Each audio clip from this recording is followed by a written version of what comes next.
Hey everyone, I'm out here in the garage today. So what I thought I would do today is talk a little bit about the bathroom remodeling project, and in particular what I'm going to cover is this product here called DensShield by Georgia-Pacific.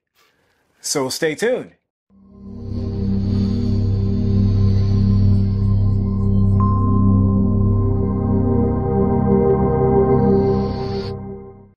So if you're new to the channel, I just want to welcome you here, and hopefully you'll consider subscribing to the channel if you like what you see. So on this channel, we do home improvement and automotive repair and maintenance, and we do it with a little bit of a twist, as I've talked about in other videos. So we do it from the perspective of a relative novice, because I actually have been a novice quite a few times on some of these projects, including the bathroom remodeling project that I've been working on for quite a long time. So I'm at the stage on that project where I'm installing a tile backer material called DensShield. So this is what it looks like here. And what a tile backer material is used for is to support the tile that's going to be installed in the tub surround. So I actually did a video a while back on exterior wall insulation. You're probably wondering what that has to do with tile backer materials. And that's because in that video I actually covered a lot of terminology related to tile backer materials, including moisture barrier, vapor retarder, water resistance. And I also looked at a bunch of different tile backer materials and some different options that people can use. So I'll put a link to that video, you can check it out, and hopefully that'll be informative and help you make some decisions with regard to your tile installation in your tub surround. So what I plan on doing in this video is a comparison of DensShield to drywall. The reason why I mention that is that I think all of us are pretty familiar with drywall. We either have some experience repairing drywall or actually installing drywall, but not many of us have experience with this product here called DensShield. So why I mention that is because when I first went to buy DensShield, I figured, okay, looks like drywall, it probably installs just like drywall, no big deal. But as I started to work with it, I realized that there are some differences. So I'm not doing a comparison to look at which product is better. They each have their uses. I'm doing the comparison to see which tools and techniques I can use on DensShield versus what I have to use with standard drywall.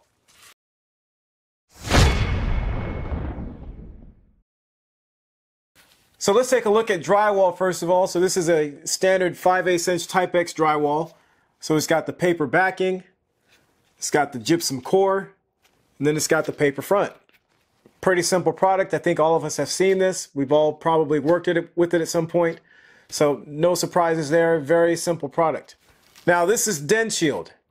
DensShield is quite a bit different from drywall. It looks like it, but it is not the same product. And on the back you can see we've got a fiberglass backing, we've got a gypsum core just like drywall, and then we've got a fiberglass front, and then we've got this moisture barrier on the front here. So there is actually a layer of fiberglass between this moisture barrier and the gypsum core. So much different material, and you can hear that if you tap on it. It sounds pretty dense. If I tap on the drywall, it sounds a little more hollow. So drywall is not nearly as dense a material as the DensShield. Alright, so let's take a look at some other characteristics of these products. So we've got our drywall here. We'll start with the weight of this product. So typically drywall weighs about 1.6 pounds per square foot. So a 4x8 sheet of 1/2 inch drywall weighs somewhere around 50 pounds. So when we look at DensShield, DensShield actually weighs about 2 pounds per square foot. And so a 4x8 sheet of DensShield at 1/2 inch is going to weigh somewhere around 64 pounds. So it's got quite a bit more weight than the standard drywall does. So let's talk about the cost of each one of these products. So drywall is typically going to be around $12 for a 4x8 sheet of 1/2 inch drywall. Then when we look at DensShield, DensShield's about twice the price of regular drywall. If I remember correctly, I think I paid about $24 for a 1/2 inch 4x8 sheet of DensShield. So it's definitely a specialized material, and it is quite more expensive than regular drywall. So when we look at regular drywall, you're typically going to find it in 4x8 sheets, and usually you can find this at your local Lowe's or Home Depot or any other home improvement store. Whereas with DensShield, DensShield actually comes in 3x5 sheets or 4x8 sheets. My local supply houses, which is where I had to buy the DensShield because they don't sell it at my local Home Depot and my local Lowe's, they had it in 4x8 sheets. So that's what I got. And actually that worked out perfectly for my bathroom because I have a situation in there where it's going to require that I do something a little bit different. All right, so what I thought I'd do next is a little bit of a fun exercise. We're going to do a few demonstrations and compare these two products side by side. And once again, we're not looking for which product is better. What we're looking for is similarities in the two products. So we're talking about various tools we can use with the products and also different techniques. So we're going to have 6 different categories. We're going to score those categories 1 through 5. And 1 is going to be these products are nowhere near the same. And then 5 is going to be, yep, they're exactly the same. I can use the same tools and techniques or whatever it might be in that particular category.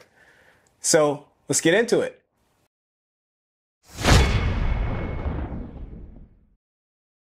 All right, so category number 1 is going to be PPE or personal protective equipment.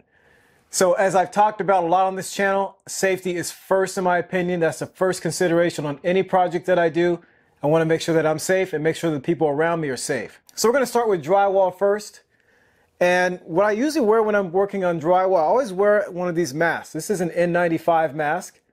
So I usually wear this respirator type mask. You can also wear a dust mask. I just like wearing these. That's just a preference of mine.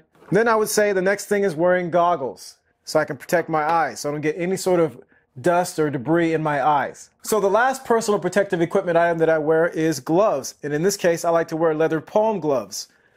The reason for that is when you're working with drywall, a lot of times you're handling sharp tools. So I've got here a drywall saw. You can see those teeth are very sharp on there. And then I've also got a utility knife. And usually I have a brand new blade on my utility knife when I'm working with drywall. So to prevent myself from being cut, I'll wear leather palm gloves when I'm cutting drywall. All right, so let's take a look at DensShield now with regard to PPE. So I would say everything here is going to apply. You're going to wear a mask, some goggles, and some gloves. One additional item I would do though is I actually would wear a long sleeve shirt because as we talked about, DensShield has fiberglass. So as you're cutting that DensShield, as you're working with it, you're going to shed that fiberglass and it's going to land on your skin. So I definitely would wear a long sleeve shirt. And if you're working up really high with the DensShield, maybe you have some vaulted ceilings or something of that sort, you have some tall ceilings in your bathroom, then you probably want to wear something maybe like a pullover so you can protect your neck. So how I would score this category, as we talked about, 1 is these materials are nothing alike, and 5 meaning they are exactly alike. I probably would go with a 4 just because of the fact that I would emphasize wearing a long sleeve shirt. So let's move on to the next category.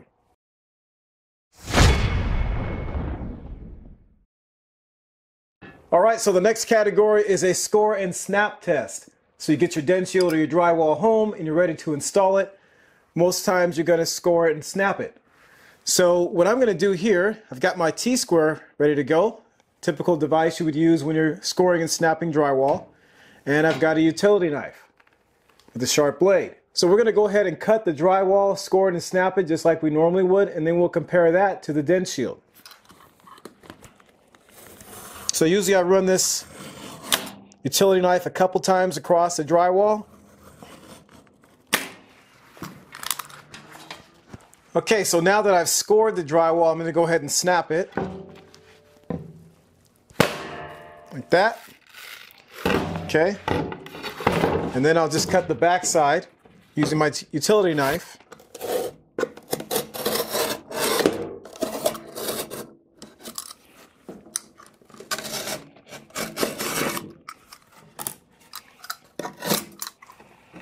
Okay, we've got our 2 pieces of drywall. One thing I want to compare when I cut this drywall and compare that to the DensShield, I want to look at how much of this material is left over. Because a lot of times when you cut drywall, you'll have a bunch of chunks out here that you have to shave off. So I'm going to take a look at the DensShield in comparison to the drywall with respect to the amount of material that's left. All right, so we're going to go ahead and score and snap the DensShield next.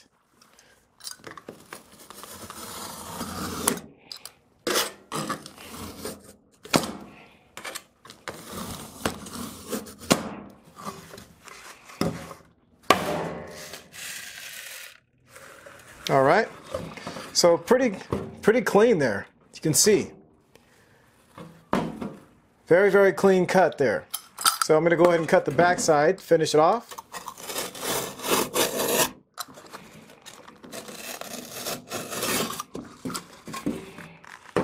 All right, and there's our DensShield.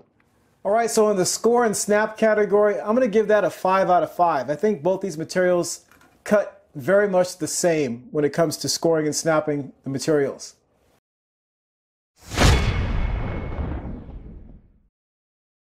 All right, so I built a little mock-up here of a wall, and what we're going to do is talk about fastening the DensShield and the drywall to our wall. So there are a couple differences when it comes to installing each one of those materials. We'll start first of all with the screws. So this is a coarse thread, sharp tip, bugle head, phosphate screw. This is a sharp tip, coarse thread, bugle head, corrosion resistant screw. So you're going to use this screw for the DensShield, and you're going to use this screw for the drywall. So if you use a screw that's meant for drywall instead of using a corrosion resistant screw, what can happen is that your drywall screw could rust because, like I said, we are putting this in a wet area.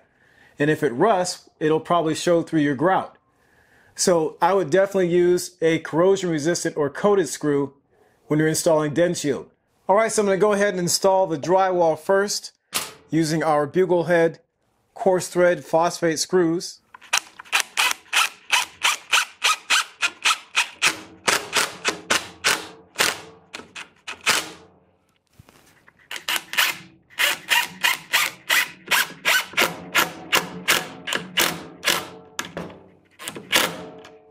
All right, so let's install the DensShield now. We're going to use our bugle head, coarse thread, sharp tip, corrosion resistant screw. This is an exterior screw.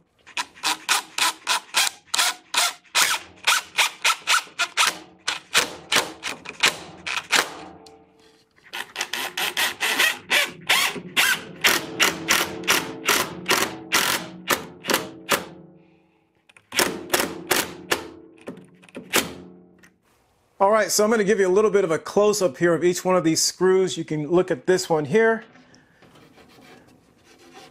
So those are all of our DensShield screws. I'm going to flip this around now.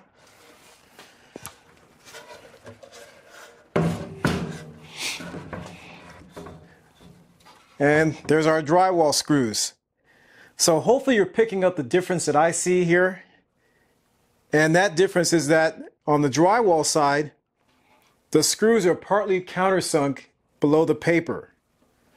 Whereas on the DensShield side,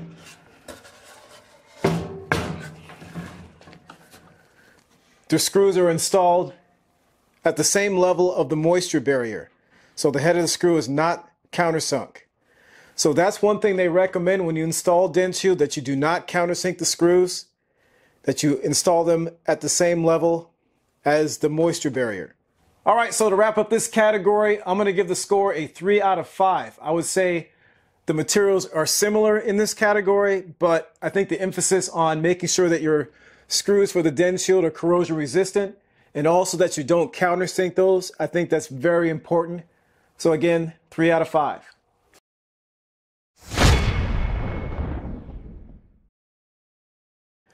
All right, so for the next couple categories, we're going to start cutting into the drywall and the DensShield and see how similar they are. All right, so for this first test, we're going to use a hole saw on a drill. So let's go ahead and do that on the drywall first.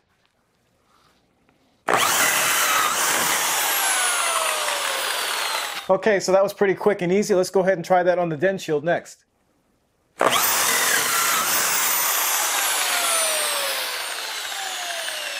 All right, so as you can see there, very clean cut through the DensShield, cuts a lot like drywall. And actually I would say the DensShield using a hole saw, it's a lot cleaner cut. So in this category, I would score them 5 out of 5. They're much the same in terms of using a hole saw to cut through the DensShield and the drywall.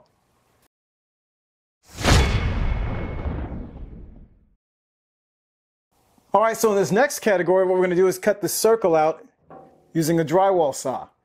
We're going to do that in the drywall first, and then we'll do it in the DensShield.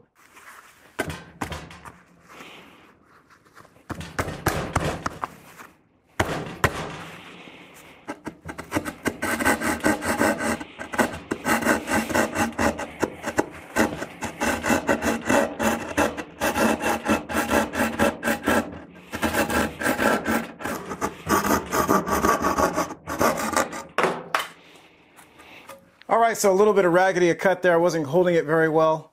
I was trying to stay out of the way of the camera at the same time, so Yeah, so we got our circle cut out. Now we'll try it on the DensShield.